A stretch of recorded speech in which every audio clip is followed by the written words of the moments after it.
ٹھیک ہے، مانا ہم خاندانی لوگ نہیں، مگر میرے داجی کہتے ہیں خاندانی لوگ وہ ہوتے ہیں جو دوسروں کی عزت کرتے ہیں، لوگوں کے کردار کو جانچتے نہیں ہیں، لوگوں کے گناہوں کی تشہیر نہیں کرتے، لوگوں پر انگلیاں نہیں اٹھاتے۔ وہ وسیع اور کشادہ سوچ رکھنے والے لوگ ہوتے ہیں، وہ بروں کی صحبت سے پرہیز کرتے ہیں، وہ کسی کی ظاہری حالت اور مالدار ہونے کی بنیاد پر اس کی اچھائی اور برائی کا فیصلہ نہیں کرتے۔ تم خاندانی نہیں ہو تو خود کو قابل بناؤ، اتنا قابل کہ کوئی تمہارے کردار پر انگلی نہ اٹھا سکے۔ خاندانی لوگ عزت دار لوگ ہوتے ہیں، وہ سب کی عزت کرتے ہیں۔ عزت وہی دے سکتا ہے جس کے پاس عزت ہو، اور سب سے زیادہ عزت اللہ کے پاس ہے۔ وہ الرافع ہے، الجلیل ہے، المعیز ہے۔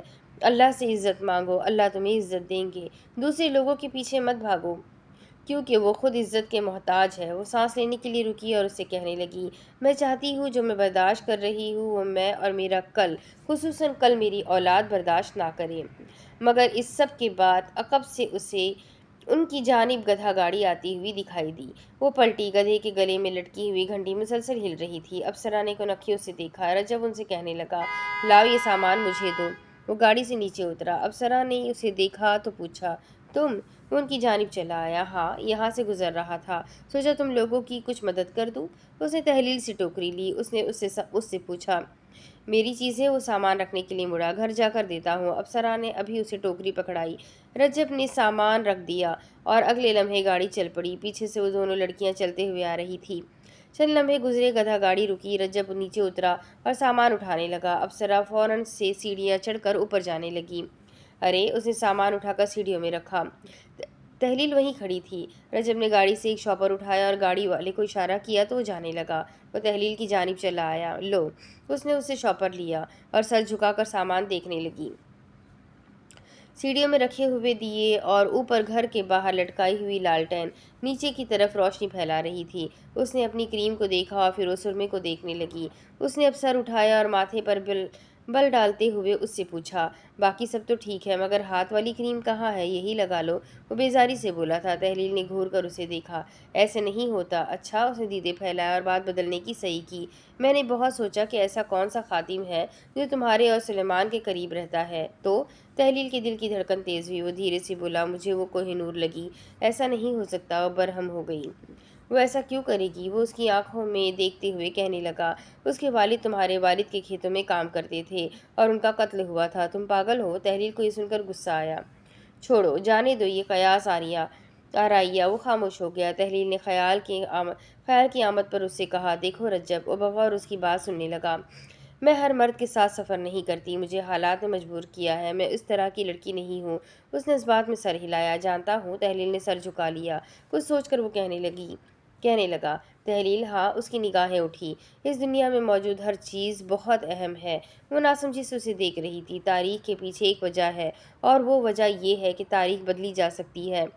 تاریخ خود کو دہراتی ہے، مگر اس لیے نہیں کہ ماضی میں ہونے والے فتنے فساد کو دہرایا جائے، مگر اس لیے کہ اسے پھر سے دہرانے سے روکا جا سکے۔ تحلیل کے ماتھے پر شکنیں ابھرنے لگیں۔ 1950 میں بورنیو میں ملیریا کا مرض پھیلا تھا۔ حفاظتی اقدامات کے لیے بورنیو میں حشرات کش اور دوا کا چھڑکاؤ کیا گیا تھا، مگر اس کے نتیجے میں قدرت کا سارا نظام درہم برہم ہو گیا۔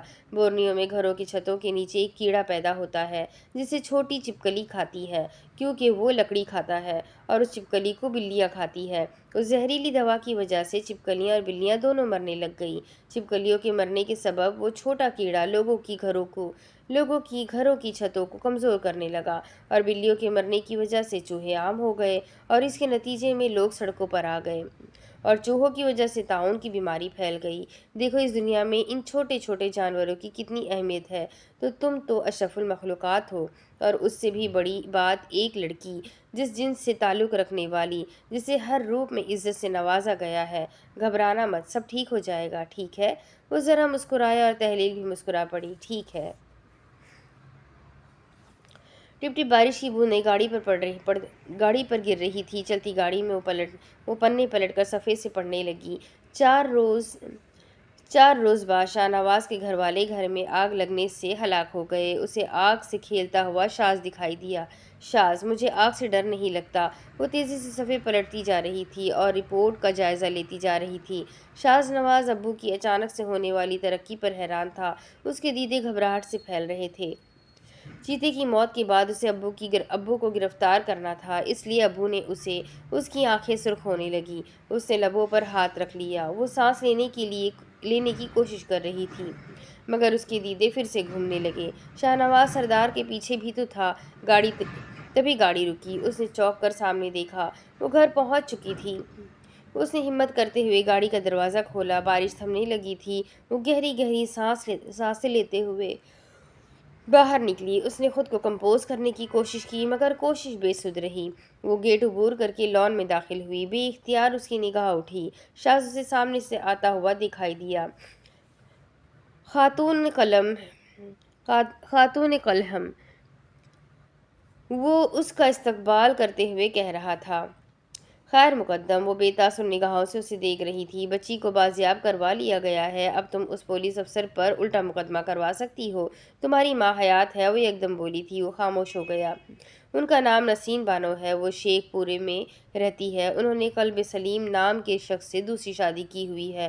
تمہاری پیدائش کے بعد وہ تمہیں شامیر کے حوالے کر کے یہاں سے چلی گئی تھی۔ وہ ثابت کھڑا اس کی آنکھوں میں دیکھ رہا تھا۔ تمہیں شامیر نے لاوارث پایا تو گود لے لیا۔ وہ جانتا تھا تمہارا باپ بے قصور تھا، مگر وہ اسے بچانے کے لیے کچھ نہیں کر پایا۔ شامیر کا طب دق کی بیماری کی وجہ سے انتقال ہو گیا، تو پھر شاہنواز نے تمہیں پالا۔ سلطان کشمیری قبرستان میں تمہارے بائیولوجیکل فادر کی تدفین کی گئی تھی۔ سلطان کشمیری ہمارے پردادا تھے۔ اس نے کوئی حرکت نہیں کی، مگر اس کی سیاہ آنکھیں پھیل گئیں۔ میں نے کہا تھا نا، تم صفدر کے بیٹے اور داؤد کے پوتے ہو۔ تم انہی کے بیٹے ہو، وہی صفدر جن کے پاس میرے والد کام کیا کرتے تھے، وہی جن کی زمین پر میرے باپ نے منشیات۔ تیزی سے کہتے ہوئے اس کی زبان رک گئی۔ اس نے سانس لینے کی کوشش کی۔ شاز کے لب کھلے۔ تمہارے باپ نے مجھے 2 بار یتیم کیا ہے۔ ہاجرہ کی آنکھ سے آنسو ٹوٹا۔ اس کی نظریں جھکنے لگیں۔ وہ اس کے سامنے چلا آیا۔ میں تم سے کہتا تھا، سچ کو مت جانو۔ وہ جانتا تھا جس دن اس پر یہ راز آشکار ہو گیا تو پھر وہ دونوں کبھی بھی ایک ساتھ نارمل زندگی نہیں گزار پائیں گے۔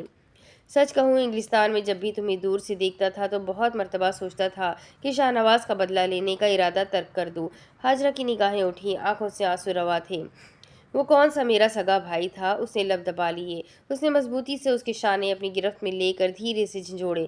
ہاجرہ سسکنے لگی۔ تمہارے خطوط لیٹر باکس سے چرا کر انہیں 10 مرتبہ پڑھ کر ان کا جواب لکھتا، اور ہر مرتبہ یہ سوچتا، مجھے تمہارے باپ سے بدلہ لینا ہے، اس لیے مجھے تم سے دور رہنا ہے۔ وہ اس کی آنکھوں میں دیکھ رہی تھی۔ ہر گزرتے وقت کے ساتھ مجھے افسوس ہو رہا تھا کہ میں تمہیں چھوڑ رہا ہوں۔ مجھے احساس ہو رہا تھا کہ میں ایک نئی زندگی شروع کر سکتا ہوں۔ وہ سانس لینے کے لیے ٹھہرا۔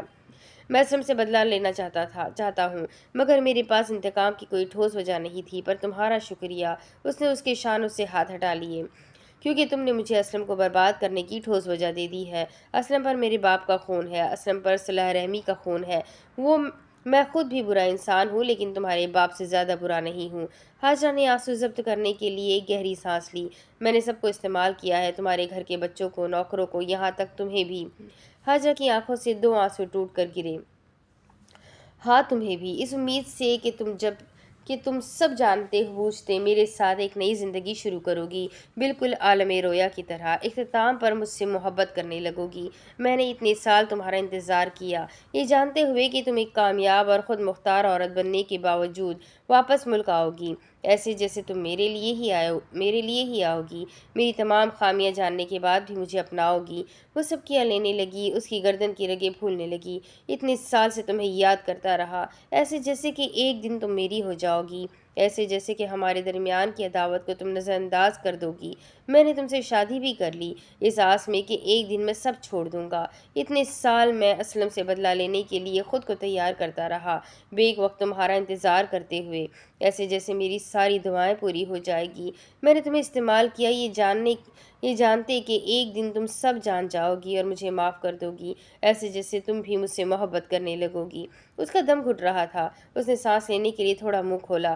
میں نے تمہاری بہن کے ساتھ غلط کیا ہے اور ابھی بھی غلط کر رہا ہوں۔ میں نے تمہارے گھر کے ہر فرد کو استعمال کیا ہے، تمہارے معصوم بھائی کو اپنے ساتھ لگایا ہوا ہے، اس چھوٹی لڑکی کو ہی نور کو ورگلایا ہے۔ میں نے بہت غلط کیا ہے، میں جانتا ہوں، اور مجھے اس کی سزا ملے گی۔ میں اپنا بدلہ لے کر سرنڈر کر دوں گا۔ میرے پاس وقت نہیں ہے۔ اس کے لبوں سے آواز نکلی، ہاں اسلم جیسا بھی ہے تمہارا باپ ہے، میں تمہیں کبھی اس کے خلاف استعمال نہیں کروں گا۔ میں جانتا ہوں اب تمہارا میرے ساتھ رہنا بہت مشکل ہوگا۔ تم یہاں سے کہیں مت جانا، یہ گھر تمہارا ہے۔ وقت آنے پر میں تمہیں طلاق دے دوں گا۔ میں تمہیں روتے ہوئے نہیں دیکھ سکتا۔ اس کا لہجہ کمپوز تھا۔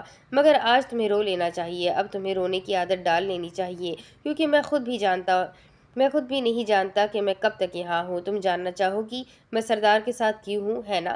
مگر وہ صرف سسک کر رو رہی تھی۔ نوجوان شاز کو زمین پر گرے ہوئے دیکھ رہا تھا۔ عبدالرفیق اس کے سامنے بیٹھا، وہ سکتے کی کیفیت میں تھا۔ تمہیں بدلہ لینا ہے؟ اس کے حواس باختہ ہو گئے تھے۔ اس نے دھیرے سے سر اٹھا کر شفاف نگاہوں سے اسے دیکھا۔ ہاں، میکانک کے انداز میں گردن ہلی۔ اس کے لیے کام کرو گے؟ اس نے نظریں جھکا لی۔ زندگی کوئی فیری ٹیل نہیں ہے جہاں سچے ایماندار اور ویلن لوگوں کے مابین فرق کیا جاتا ہے۔ یہ حقیقت ہے، یہاں سورما دغا کرتے ہیں اور ویلن شیطان کے خلاف اعلان جنگ کرتے ہیں۔ وہ منہ پر ہاتھ رکھے زاروں قطار رو رہی تھی۔ تمہارے باپ کو دیکھ لو، پھر سردار کو بھی دیکھ لوں گا۔ وہ ہنوز اسے اشک بار آنکھوں سے دیکھ رہی تھی۔ ہر صورتحال کے لیے تیار رہنا، زندہ رہا تو عدالت میں تمہارے ڈیفنس سے برخلاف پیش ہوں گا، مر گیا تو معاف کرنا۔ جلتی ہوئی آگ میں جلتا ہوا گھر اس کی آنکھوں میں اب بھی جل رہا تھا۔ وہ جل رہا تھا، ایک گھر جل رہا تھا اور سب جل رہا تھا۔ ان دونوں کے درمیان ایک آگ لگی ہوئی تھی اور اس آگ میں وہ دونوں جل رہے تھے۔ وہ چند قدم پیچھے گیا، اس نے جیب سے حاجرہ کی پن نکال کر اسے دکھائی۔ وہ منجمد تھی، گویا کہ وہ بت تھی، آنسوؤں کا بت، وہ بت جس کا دل گریہ کر رہا تھا۔ اس نے سادگی سے اسے بتایا، sorry, I was bleeding too. وہ روتے ہوئے جھک گئی، بہت تاخیر کر دی تم نے آنے میں خود کو برباد کر چکا ہوں، آئی ہیو مائی ریزن۔ وہ درد سے پھٹتے ہوئے دل سے پلٹ کر جانے لگا۔ میں کل یہاں سے چلا جاؤں گا۔ اس نے کنکھیوں سے اسے دیکھا، بس آج کی ہی رات یہاں ہوں۔ وہ ٹوٹ کر سبزے پر گر کر بیٹھی، آنسوؤں سے اس نے ہچکیاں لی۔ وہ تیزی سے بڑے بڑے ڈگ بھر کر جانے لگا۔ وہ سر جھکائے سبزے پر ہاتھ مارتے آہذاری کرنے لگی۔ وہ خود کو کوٹ سے باہر نکلتے ہوئے دیکھ رہی تھی۔ وہ تیزی سے گھر میں داخل ہو رہا تھا اور ساتھ ساتھ گنگنا رہا تھا، Without love, where would you be right now? Without love, oh, where would you be now? Police والے اسے لے کر آ رہے تھے، اس کی بیل کروانے آئی تھی۔ شاز اس کی آنکھوں میں دیکھتے ہوئے پوچھنے لگا، پکی بات ہے شادی کرو گی؟ پولیس والوں نے اسے جھنجھوڑ کر پکڑا۔ اس نے دوبارہ سے اس سے پوچھا، کرو گی نا؟ وہ گھورتے ہوئے اسے دیکھ رہی تھی۔ وہ کہنے لگا، کسی کے باپ میں اتنی ہمت نہیں ہے جو مجھے گرفتار کر سکے۔ وہ بنا کچھ کہے آگے بڑھ گئی۔ یہ معاہدہ ہوا ہے، معاہدہ بیرسٹر صاحبہ، معاہدہ۔ وہ خاموشی سے چلتی رہی، اس کی آوازیں اسے پیچھے سے سنائی دے رہی تھی، آپ نے مجھے ہر حال میں قبول کیا ہے۔ وہ گہری گہری سانسیں لیتے ہوئے زمین سے چہرہ لگانے لگی، معاہدہ ہوا ہے۔ اس کے کانوں میں اس کی آوازیں مدھم پڑنے لگی، اس کی آنکھیں بند ہو رہی تھی، وجود میں خنکی محسوس ہو رہی تھی اور ہمت جواب دے چکی تھی۔